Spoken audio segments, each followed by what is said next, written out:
आपण बघत आहात AKP न्यूज मराठी, आपला आवाज आपली ताकद। सबस्क्राइब करा, शेअर करा, लाईक करा। AKP news Marathi.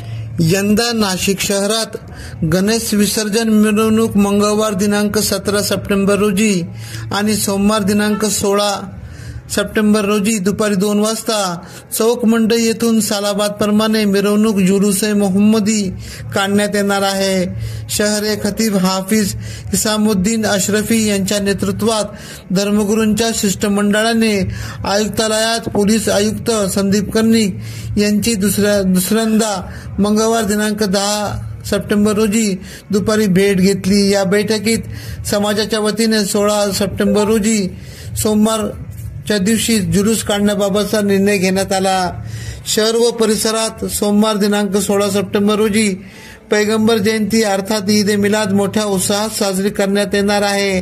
या संदर्भात शिष्टमंडळाने पोलीस आयुक्तांची भेट घेतली, अशी माहिती पोलीस उपायुक्त किरण कुमार चव्हाण यांनी दिली।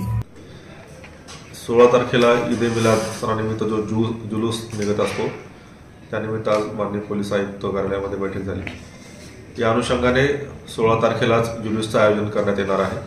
मुस्लिम समुदायातील सर्व व्यक्तींशी बैठकीमध्ये सहभाग होता। दरवर्षी जो जुलूस असतो तो संध्याकाळी उशिरा असतो, परंतु गणेश उत्सव चालू असलेला लक्षात घेता यावर्षी जुलूसच्या वेळेमध्ये बदल करण्यात आलेला आहे।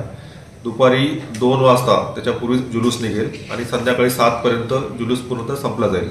संध्याकाळी 7 नंतर कुणीही व्यक्ती जुलूसमध्ये सहभागी होणार नाही, 7 पूर्वी सर्व संपून जाईल। तसेच याच्यासाठी काही नियम देखील करण्यात आलेले आहेत। डीजेला पूर्णपणे बंदी आहे। तसेच जुलूसमध्ये कोणतेही 4 चाकी वाहन नसेल असं समुदायाकडून सांगण्यात आलं। तसेच याच्यामध्ये कुठलीही आक्षेपार्ह घोषणाबाजी करण्यात येणार नाही, परंतु 7 वाजेपूर्वीच संपूर्ण परिसर हा रिकामा करून दिला जाईल। AKP न्यूज साठी ब्युरो चीफ अनवर खान पठाण, नाशिक।